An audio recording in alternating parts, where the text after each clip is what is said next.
cop cover-up conspiracies, ridiculous road rage, FSD fails, and Cybertruck slams. All this and more in this episode of Wham Baam, Teslacam. I hope you're satisfied. Ivan was on his way home from work when traffic ahead of him came to a complete stop. Ivan also stopped, but the Nissan behind him didn't.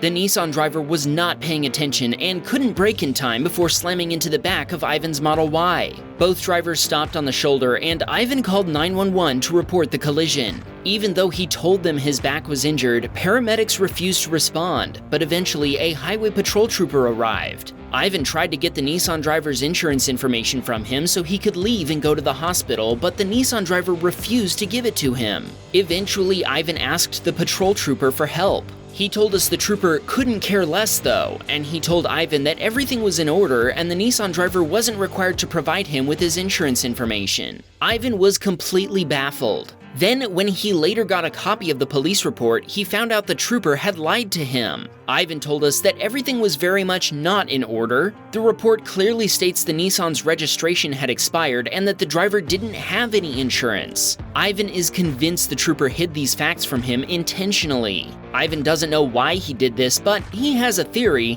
He overheard the trooper and the Nissan driver speaking to each other in another language, and he thinks they knew each other. Since the other driver was illegally driving without insurance, Ivan had to file a claim with his own insurance provider. Ivan is still getting medical treatment twice per week for his back injury, which he is having to pay for out of his own pocket. Matt was driving one Sunday morning in light traffic when he approached a lane shift in a construction zone. Two other drivers passed him on the left before a Ford Explorer appeared on his right. At first, the Ford driver didn't notice the lanes shifting to the right. When he did, he made a hard right turn, overcorrected to the left, and slammed into Matt's Tesla Model 3. Both drivers stopped and called 911, then pulled into a gas station at the next exit to meet with a police officer to make a report. Here's where things get weird. The officer refused to find the Explorer driver responsible even after reviewing Matt's Teslacam footage at the scene. He determined that Matt was at fault and refused to reconsider.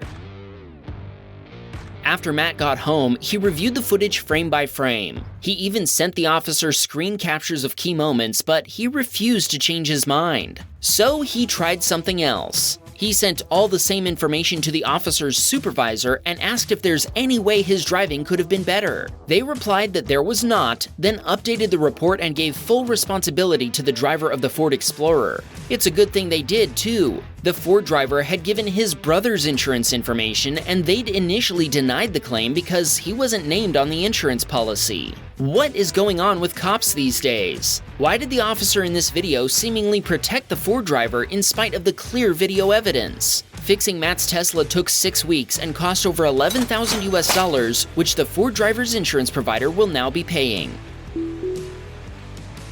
Alex was sitting at a red light when he suddenly heard a crunch behind him. He looked over and saw a Jaguar with damage on the passenger side, and when he looked in his side view mirror, he saw a Porsche that was speeding off. The Porsche left one crucial thing behind, though. If you're going to commit a hit and run, you might not want to leave your license plate behind. To make the situation even crazier, the Jaguar also took off. Alex called the police and gave them the license plate, along with his Teslacam footage, which also shows the Jaguar's plate. May was driving down a highway in Greensboro, North Carolina. While she was taking an exit, she witnessed a rather strange collision. A driver in the middle lane realized they'd missed their exit and dove for the off-ramp, while the driver of a truck already on the off-ramp realized they were on the wrong exit and dove back onto the highway. Both vehicles collided and the car ended up back on the highway. The pickup driver decided to make this another hit and run, which seems really strange because it doesn't seem like they were even fully responsible. Perhaps they had some other reason for avoiding a police interaction. Tell us in the comments who you would find responsible if you were the officer in charge of the decision. We'll go first. The pickup driver is 70% responsible since they crossed a solid line, and the car driver is 30% responsible since they made an unsafe lane change. Roger was driving his Model S in Bartlett, Tennessee, when a Camaro driver tried to overtake him in a left turn-only lane. The Camaro went up over the curb after crossing the intersection before sideswiping Roger's Tesla while coming down off the grassy median.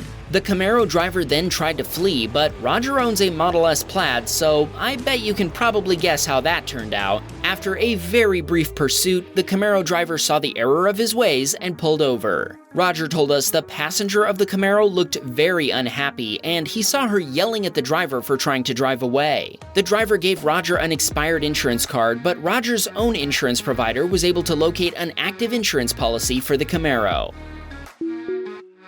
Mark was about to drop off a rideshare customer in Reading, Pennsylvania when traffic slowed for a driver turning left. Mark's customer had been fast asleep in the back seat, enjoying the silent, comfortable, and safe ride.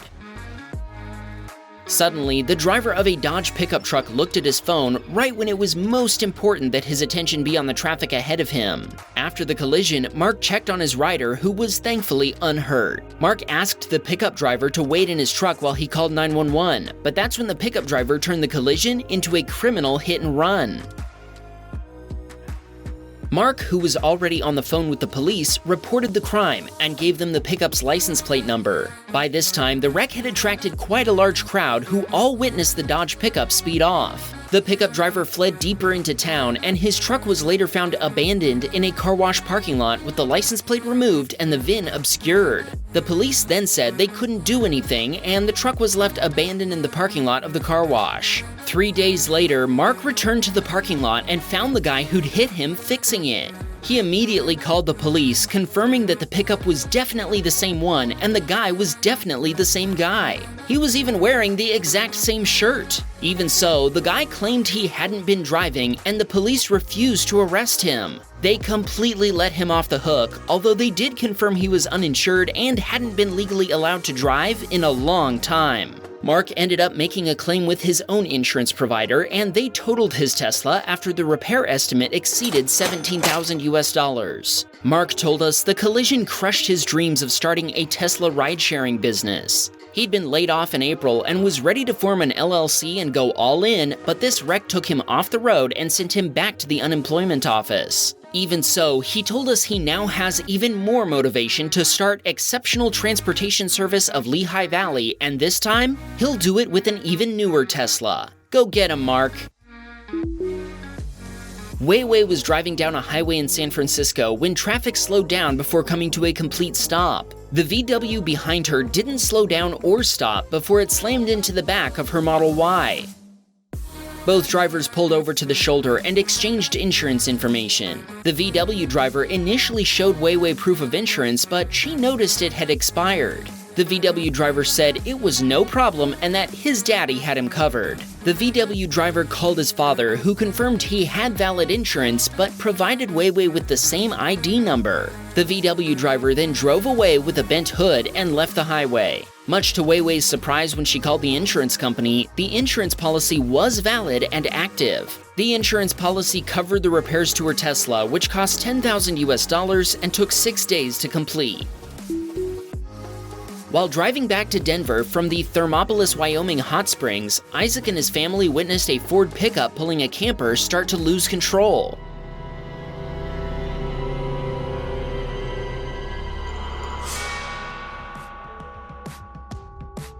Isaac thought the camper might flip and saw debris start to fly, so he hit the juice pedal to avoid being anywhere near the disaster waiting to happen.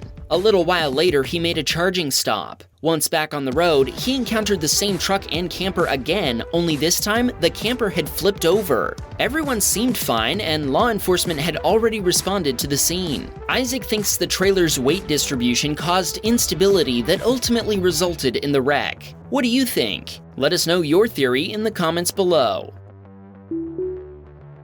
Isaac was headed home after a long day at work when a cyclist got ready to cross the street at a crosswalk without checking for traffic. The cyclist slammed on his brakes once he noticed Isaac's Tesla. Isaac hit his brakes too, but less to avoid a collision and more to let the cyclist across the street. I bet you can guess what happened next. Jump in! Honda! Hold on, stop the jingle. Isaac was able to pull forward just in time to avoid a Honda bump. The cyclist then crossed the road while the Honda driver's tires released a cloud of smoke.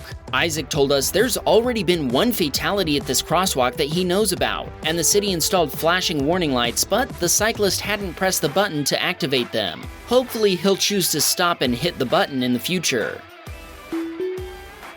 This submitter was shopping in a store when his Tesla app alerted him that his car alarm had been triggered. When he returned to his vehicle, he found a video he describes as "demon cart attacks and butterfly flies away." Sadly, by the time he'd gotten there, the lady responsible had already left. But bystanders who heard the impact and the car alarm wrote down her license plate number and provided it to our submitter. The damage was minimal, so our submitter told us it wasn't even worth filing a claim. He also told us he thinks the Tesla bumper cover is amazing. He wanted to shout out his nephews Liam and Michael, who both told him about Wham Baam Teslacam and convinced him to order a Cybertruck. Jason was on his way to Pittsburgh Street Dogs to pick up a delicious hot dog and was using full self-driving when it started having some trouble. The car swerved as Jason says he corrected FSD's poorly chosen trajectory, and he told us he should have been better prepared for its freakout. Based on the video's file name, this Teslacam footage is from February of 2024, so while we can't know for sure which FSD version Jason had installed, this does let us know it wasn't a recent release. Jason allowed the car to stop at the end of the block, but with the car to the left, he gave it a nudge to continue forward by stepping on the juice pedal. Jason told us he was paying full attention, but he said it was still impossible for him to react to what happened next. Instead of completing the turn and continuing down the road, Jason says the car turned and proceeded up over the curb and onto the sidewalk. Jason yanked the wheel and disengaged full self-driving, but not in time to avoid colliding with the curb. Jason stopped to catch his breath, then took pictures of his damaged rim and tire. Jason reported the incident to Tesla, and he told us they were receptive to his detailed account of the incident. He provided them with photos and videos, as well as with the exact location where it happened on a map. Tesla concluded that the incident was caused by driver error, and that Jason should have intervened to prevent it. He asked them what he could have done to intervene, but they didn't answer. He ended up paying $300 out of his own pocket to get his steering realigned. What do you think? Was this an FSD fail, or did Jason cause the issue by pressing the accelerator and forcing the car forward? Let us know your verdict in the comments. Andrew was driving with full self-driving engaged, cruising down a highway with just the right amount of follow distance. Suddenly, a pickup driver began cutting into Andrew's lane without a turn signal, and Andrew flashed his high beams at him. At first, the pickup driver swerved back into his own lane, but after another driver properly merged ahead of Andrew, the triggered pickup driver tried to run him off the road.